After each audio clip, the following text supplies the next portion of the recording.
La noche olía a barro mojado y a miedo.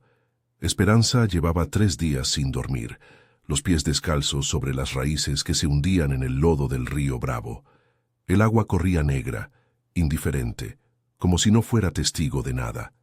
Detrás de ella, del lado mexicano, las voces de los hombres se habían desvanecido hace una hora, pero sus gritos aún resonaban en los huesos de la mujer. Habían quemado la casa. Habían tomado lo que quedaba, las gallinas, la pequeña caja de monedas, la dignidad de lo poco que poseía. Esperanza tenía 42 años, aunque parecía 60. La vida no había sido amable con ella. Primero la muerte del marido en la Revolución, luego los años trabajando en los campos de algodón de don Aurelio, luego la confiscación de sus tierras, cuando la reforma agraria pasó y volvió a pasar sin tocar lo que le pertenecía. Finalmente, la deuda. Siempre la deuda. 30 años de trabajar para pagar lo que nunca terminaría de pagarse. Hace 3 noches, cuando los hombres de don Aurelio vinieron por ella, supo que era el final. No explicaciones. No gracia. Solo cuerdas y amenazas y la orden de levantarse de su casucha de adobe. La acusaban de robo, un costal de semillas de maíz. Ella sabía que no había robado nada. Sabía que era la venganza de don Aurelio porque su hija, Rosa, había rechazado los avances del patrón. La culpa de la hija caería sobre la madre. Así funcionaba el mundo en esa región olvidada del norte de México, donde los ricos tejían leyes con el sudor de los pobres. Pero Esperanza había escapado. En la oscuridad, mientras los vigilantes dormían en la hacienda, se había arrastrado entre los arbustos de mezquite, con los pulmones ardiendo, sin permitirse gritar. Caminó toda la noche, y ahora estaba aquí, en el borde del río, pensando que al otro lado podría haber algo diferente. No lo creía del todo. Pero la esperanza, ese lujo de los desesperados, le hacía cruzar. Metió el pie en el agua. Estaba helada. Sus dedos se entumecieron al instante, pero siguió avanzando. El río no era tan profundo aquí. Apenas le llegaba a la cintura en el punto más hondo. Podía hacerlo. Había cargado agua, leña, niños, tristezas mucho más pesadas que esto. Cuando llegó al otro lado, Texas le recibió con silencio. La orilla era baja, cubierta de juncos secos y piedras redondeadas por años de corriente. Se tiró sobre la grava, temblando, sin fuerzas. El cielo comenzaba a aclarar apenas.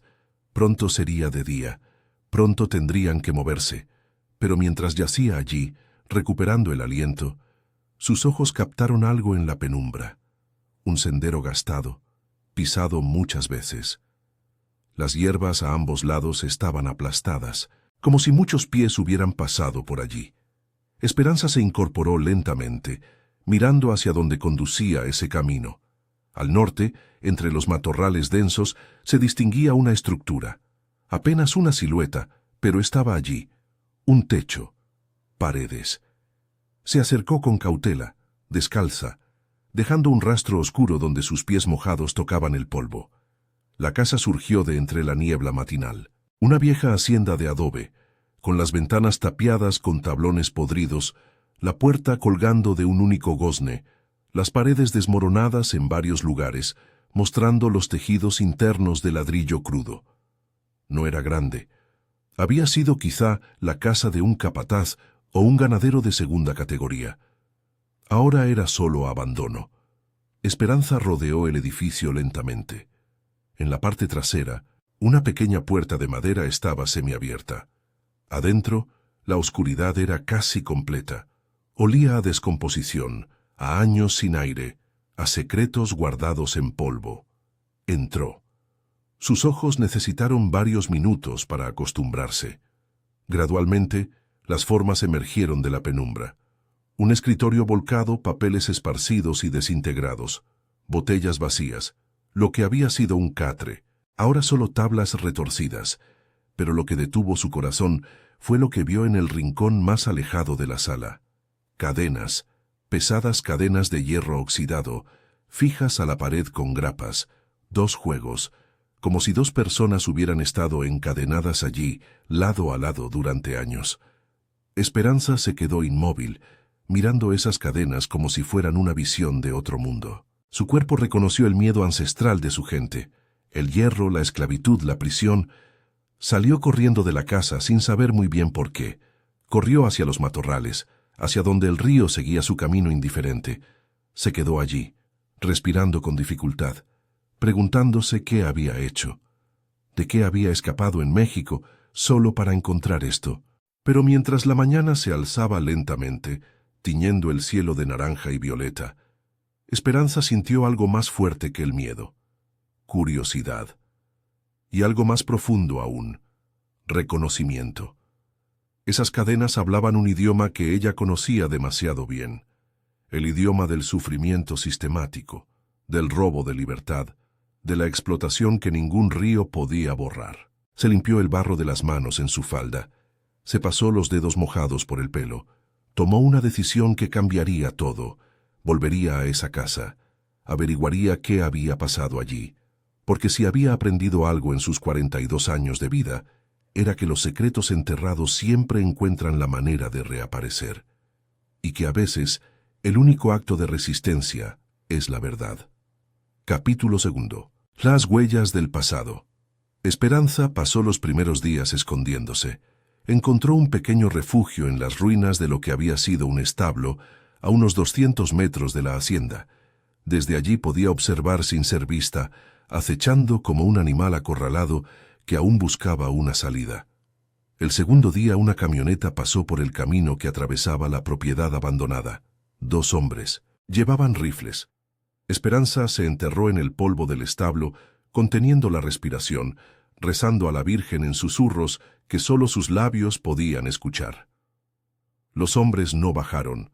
Solo observaron la hacienda desde la distancia, hablaron entre ellos y se fueron.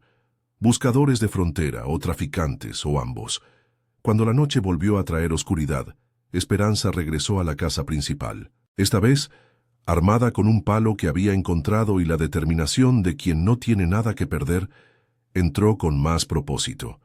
Las cadenas seguían allí, esperándola como si nunca se hubiera ido. Se acercó lentamente, pasando los dedos sobre el metal corrompido. El óxido se desmenuzaba bajo sus yemas, dejando manchas rojas en su piel. Sangre antigua. Eso era lo que parecía.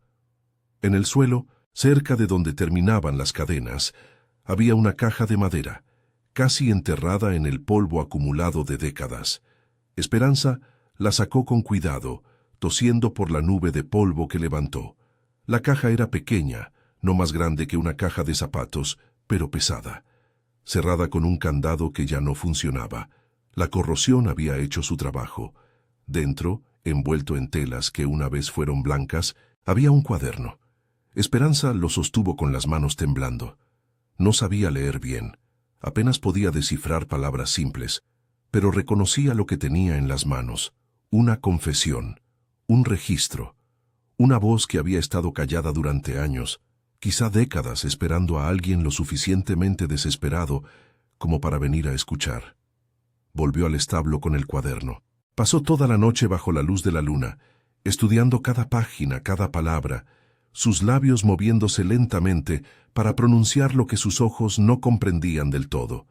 Pero las imágenes le hablaban: dibujos, nombres, fechas, y una firma al final de cada entrada: María Elena Sánchez, año del Señor de 1887.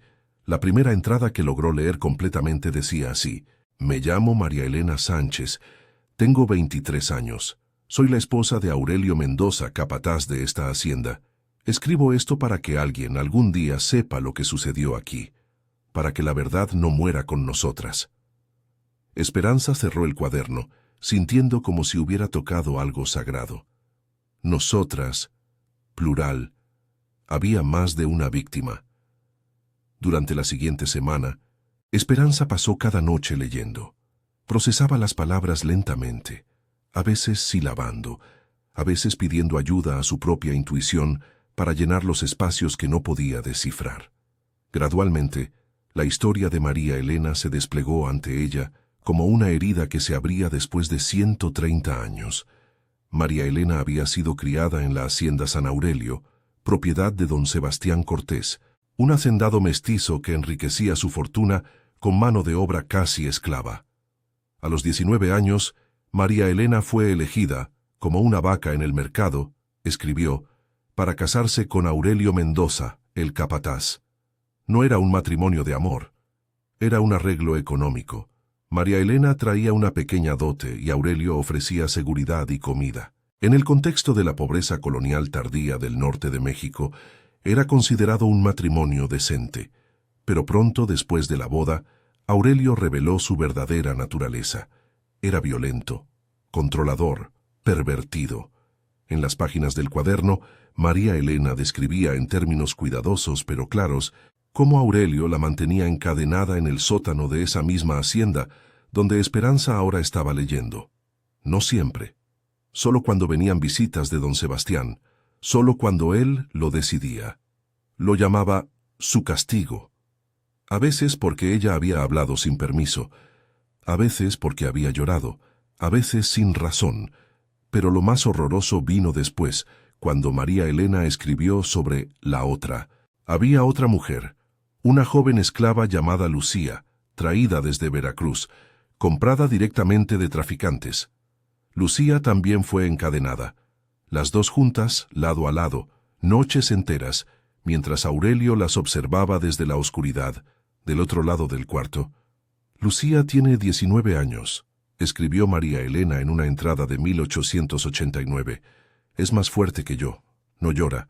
Mira a Aurelio con los ojos llenos de un fuego que él no puede extinguir, aunque lo intenta. Ayer la golpeó porque se negó a pedirle perdón. Hoy su rostro es un mapa de moretones, pero sus ojos siguen siendo fuego. Las entradas posteriores se volvieron más fragmentadas, más desesperadas. Había intentos de escape, había castigos brutales, había momentos de complicidad forzada, donde María Elena y Lucía tuvieron que sobrevivir juntas, desarrollando un lenguaje silencioso de solidaridad y resistencia. Lucía me tomó la mano anoche, escribió María Elena. Aurelio estaba ebrio, dormido en la esquina. Sus dedos me buscaron en la oscuridad. No dijo nada. No necesitaba. El contacto de otra mujer que entiende, que sufre lo mismo, es más salvación que cualquier oración. Pero la última entrada del cuaderno, fechada en octubre de 1891, decía simplemente: «Hoy Lucía está muerta. No sé si fue el castigo o si finalmente su corazón decidió no latir más. Aurelio dice que fue una enfermedad. Dice que debemos enterrarla en el patio trasero, sin ceremonia. Dice que si alguien pregunta, diremos que se escapó. Yo ya no tengo fuerzas para resistir. Mañana escribiré mi propia muerte. O quizá simplemente dejaré de escribir, y eso será suficiente confesión de que el Esperanza cerró el cuaderno, temblando de furia y de una tristeza tan profunda que le cortaba la respiración. María Elena y Lucía, dos mujeres, siglos de silencio, y ahora, en una casa abandonada al otro lado de un río, sus gritos finalmente tenían un testigo. Capítulo 3. La excavación de la verdad. La obsesión de Esperanza se convirtió en propósito. Si había venido hasta aquí, si el destino o el azar la había traído a este lugar específico, debería haber una razón. No lo sabía con claridad, pero su intuición le gritaba que encontrara a Lucía. Pasó 2 días explorando el patio trasero de la hacienda, estudiando el terreno, buscando anomalías. El suelo era árido, cubierto de piedras y arbustos, pero en un rincón alejado de la casa notó algo. La tierra tenía un tono ligeramente diferente, una mancha oscura, casi invisible pero presente, como si hace mucho tiempo alguien hubiera cavado un hoyo profundo y luego, sin cuidado, hubiera rellenado la tierra. Con un palo que había encontrado comenzó a cavar. Al principio solo removía polvo, pero después de media hora, su palo tocó algo duro, algo que no era piedra. Esperanza excavó con más ímpetu, desenterrando lo que parecía ser madera. Una caja, un ataúd improvisado, tal vez. Sus manos temblaban mientras limpiaba el polvo, el oxide, los años de abandono. Dentro había huesos. Huesos de un ser humano pequeño, frágil. Una mujer joven. Los restos de Lucía enterrada sin nombre, sin ceremonia, sin dignidad, sin siquiera una cruz que marcara el lugar. Esperanza se sentó en el suelo, junto a los restos de esa joven a quien nunca conocería, pero cuya historia ahora llevaba en el corazón. Lloró. Lloró por Lucía. Lloró por María Elena. Lloró por todas las mujeres sin nombre cuyo sufrimiento había sido borrado de la historia. Pero mientras lloraba, algo más sucedió. Una resolución, un llamado. Esa noche, Esperanza tomó una decisión que era casi un acto de rebelión. Volvería a México, no para esconderse, sino para hablar. Llevaría el cuaderno de María Elena. Buscaría a alguien que pudiera leerlo completamente, interpretarlo, entenderlo en toda su profundidad. Y lo haría público. No sabía exactamente cómo. No tenía conexiones. No tenía dinero. Pero tenía un testimonio de 130 años de silencio. Y eso, de alguna manera, era más valioso que cualquier moneda. Pero antes de irse, hizo una cosa. Cavó un hoyo profundo, junto a donde había desenterrado a Lucía. Colocó los huesos con cuidado, tratándolos como si fuera su propia hija. Recitó una oración en latín que apenas recordaba de su infancia. Colocó piedras alrededor, formando una cruz pequeña pero clara. «No morirás sin nombre», susurró. «Te llamarás Lucía, y alguien sabrá tu historia». Antes de abandonar la hacienda, Esperanza hizo algo más. Con un cuchillo que había encontrado, escribió en las paredes de la casa: «Aquí vivieron María Elena y Lucía. Fueron esclavizadas, fueron torturadas, fueron olvidadas, pero ahora son recordadas». No era elegante, pero era verdad. El regreso a través del río fue diferente. Esta vez Esperanza no huía del miedo. Cargaba el cuaderno de María Elena contra su pecho, como si fuera un bebé recién nacido. El agua estaba tan fría como cuando había llegado, pero esta vez no le importó. Su cuerpo sabía que estaba cargando algo más importante que su propia vida. Del otro lado, en México, el mundo seguía siendo el mismo. Los mismos campos áridos, los mismos pueblos olvidados, los mismos patrones de poder e injusticia que habían existido desde siempre. Pero Esperanza había cambiado. No sabía exactamente cómo seguiría, pero sabía que tenía que intentarlo. Caminó durante 2 días, siguiendo los caminos secundarios, evitando los pueblos principales. El tercer día, llegó a un pueblo pequeño donde había una escuela rural. Una maestra joven, progresista, que había llegado como parte de una nueva iniciativa educativa. Se la encontró en el patio supervisando a los niños. «Maestra», dijo Esperanza sin preámbulos, «tengo algo que mostrarle, algo importante, algo que ha estado callado durante más de un siglo». Capítulo 4. Las voces que permanecen. La maestra se llamaba Francisca Robles. Tenía 30 años, ojos inteligentes, y la rara cualidad de creer en las historias que otros descartaban. Cuando Esperanza le mostró el cuaderno, Francisca supo inmediatamente que tenía algo extraordinario entre las manos. Pasaron semanas. Francisca transcribió meticulosamente cada palabra del cuaderno de María Elena, mejorando la legibilidad pero preservando cada detalle. Consultó con historiadores locales, investigó registros de la época. Gradualmente, la historia se completó. María Elena Sánchez había vivido hasta 1912, muriendo de influenza en una ciudad del norte.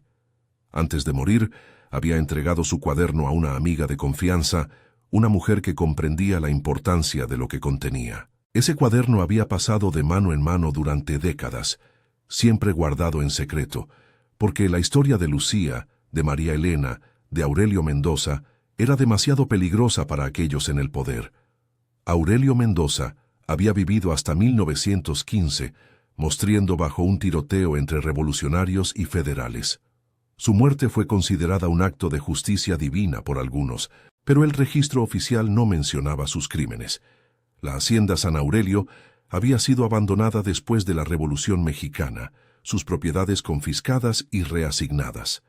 Lucía, la joven esclava, nunca fue registrada en ningún documento oficial. Simplemente había desaparecido. «Es como si nunca hubiera existido», dijo Francisca, con la voz llena de rabia contenida. Pero Esperanza sabía la verdad. Lucía había existido. María Elena había asegurado que existiera, escribiendo su nombre una y otra vez en las páginas de ese cuaderno. Y ahora, Esperanza y Francisca estaban asegurando que continuara existiendo. Francisca escribió un artículo para una revista literaria de Ciudad de México. Fue pequeño al principio, solo algunos párrafos sobre un descubrimiento histórico en el norte, pero gradualmente la historia se propagó. Historiadores comenzaron a interesarse. Académicos visitaron el lugar donde Esperanza había encontrado el cuaderno. Descubrieron documentos adicionales, registros de compra de esclavos, cartas que implicaban al mismo don Sebastián Cortés en redes de tráfico humano. La hacienda fue marcada como sitio de importancia histórica. Una pequeña placa fue colocada al frente, con los nombres de María Elena y Lucía grabados en bronce. Pero para Esperanza, lo más importante sucedió un año después, cuando Francisca la llevó a Ciudad de México para una conferencia en una universidad. Allí, historiadores y académicas discutían el cuaderno de María Elena como un documento crucial para comprender la explotación de género durante el México colonial tardío. Sin este testimonio, dijo una historiadora, nunca habríamos tenido acceso a la voz íntima de una mujer que sufrió esto. Sin Esperanza Morales trayendo el cuaderno, la historia de Lucía habría permanecido enterrada para siempre. Cuando escuchó su nombre completo siendo dicho en público de esa manera, Esperanza sintió algo que no había experimentado en años: dignidad. No como caridad, no como lástima, sino como reconocimiento de que su acción, su valentía, su decisión de no mirar hacia otro lado había importado. Esperanza nunca regresó a la vida que había tenido antes de cruzar el río. No podría. Don Aurelio había muerto, es verdad, pero sus herederos seguían siendo poderosos en la región. Habría represalias, preguntas, acusaciones. En su lugar, se quedó con Francisca. Trabajó como asistente en la escuela, ayudando a educar a niñas que, sin su intervención, habrían permanecido analfabetas. Enseñó a otras mujeres a leer, a escribir, a reconocer su propia historia. Por las noches, se sentaba bajo las estrellas y pensaba en María Elena y Lucía, en todas las mujeres cuyas voces habían sido robadas, en todos los secretos que los ríos llevaban en sus aguas, historias que nadie había escuchado. Una noche, mientras limpiaba la escuela, encontró una carta que había sido dejada por un historiador que había visitado la hacienda. Decía: «Estimada Esperanza Morales, quería expresarle mi gratitud más profunda. El cuaderno de María Elena ha cambiado la manera en que comprendemos la historia de México. Pero más que eso, usted ha recordado que la verdad no pertenece al poder. Pertenece a aquellos lo suficientemente valientes como para excavarla y traerla a la luz. Lucía fue real. María Elena fue real. Y su coraje, al cruzar ese río buscando algo mejor, fue el acto de resistencia final que permitió que sus voces fueran escuchadas. Con admiración y solidaridad, Dr. Manuel Hernández Gutiérrez». Esperanza guardó esa carta cuidadosamente junto a las páginas del cuaderno que Francisca le había permitido fotocopiar. Años después, cuando Esperanza tenía ya 58 años, fue invitada a un evento en la hacienda San Aurelio, que ahora funcionaba como museo. Se le pidió que hablara sobre sus experiencias, sobre cómo había encontrado el cuaderno, sobre lo que significaba mantener viva la memoria de las víctimas. Esperanza estaba nerviosa. No le gustaba hablar en público, pero Francisca la apoyó como siempre lo hacía. Cuando Esperanza entró a la hacienda por primera vez en años, se dio cuenta de que había cambiado. Las cadenas estaban ahora bajo vidrio de protección, expuestas como lo que eran: evidencia de un crimen. Las paredes que ella había escrito años atrás habían sido preservadas cuidadosamente. Había fotografías de María Elena, dibujos de Lucía, relatos de otras mujeres que habían sufrido explotación similar. En el patio trasero, donde Esperanza había excavado los restos de Lucía, ahora había un pequeño jardín de recordación, flores blancas, una placa con los nombres de todas las mujeres sin nombre que habían sufrido en esa tierra. Esperanza se arrodilló ante la placa y lloró. Pero esta vez sus lágrimas eran diferentes. No eran solo de duelo, eran de una paz extraña, la paz de saber que su acción había importado, que la verdad había prevalecido, que los nombres de estas mujeres ya no serían olvidados. Esa noche, cuando fue su turno de hablar, Esperanza se paró frente a un auditorio lleno de académicos, estudiantes, historiadores y gente común que había venido para escuchar. Sus manos temblaban, pero su voz era firme. «Mi nombre es Esperanza Morales», comenzó. «Hace muchos años, crucé un río porque creía que la vida podía ser diferente al otro lado. No fue así. Lo que encontré fue la verdad de una mujer llamada María Elena y otra llamada Lucía, dos mujeres cuyo sufrimiento fue sistemático, fue silenciado, pero nunca fue olvidado por quien las conoció a través de estas páginas. He aprendido que el coraje no es solo la capacidad de escapar, es también la capacidad de regresar, de enfrentar lo que hemos dejado atrás, de compartir las historias que no son nuestras, pero que, de alguna manera, nos pertenecen a todas. Hoy, ustedes conocen los nombres de María Elena y Lucía, y eso significa que ya no pueden ser borradas. Eso significa que cada acto de injusticia, cada silencio forzado, cada cadena, ahora tiene un testigo, y un testigo significa que existe una oportunidad de cambio. Cruzar el río fue un acto de desesperación. Permanecer del otro lado, investigar, recordar, compartir, fue un acto de fe. No fe en Dios, necesariamente, sino fe en que la verdad tiene el poder de transformar. Gracias a todas las mujeres que están aquí, gracias a Francisca, que convirtió un cuaderno gastado en un monumento de justicia. Gracias a María Elena por escribir, gracias a Lucía por resistir, y gracias al río que me llevó aquí, que me permitió cruzar de un mundo a otro, y que finalmente se convirtió en el puente entre el silencio y la verdad. Cuando Esperanza terminó de hablar, hubo un silencio profundo. Luego, lentamente, una mujer en la primera fila se levantó, luego otra, y otra, hasta que todo el auditorio estaba de pie, aplaudiendo. Esperanza vio los rostros de mujeres jóvenes, estudiantes con lágrimas en los ojos. Supo que había hecho lo correcto, que su vida, su sufrimiento, su acto de cruzar el río en la oscuridad, finalmente había encontrado sentido. Esa noche, bajo las estrellas del mismo cielo que había visto desde la orilla del río hacía años, Esperanza pensó en todos los secretos que la tierra guardaba, en todas las voces que habían sido silenciadas, pero que bajo la tierra seguían gritando, esperando a alguien lo suficientemente valiente como para escuchar. El río seguía corriendo. Las cadenas estaban ahora en un museo, pero lo más importante era que María Elena y Lucía finalmente habían sido liberadas del olvido, y Esperanza Morales, una mujer que había comenzado como esclava, se había convertido en la guardiana de la verdad, en la voz de aquellas a quienes nunca se les permitió hablar, en la luz que rompía el silencio de más de un siglo.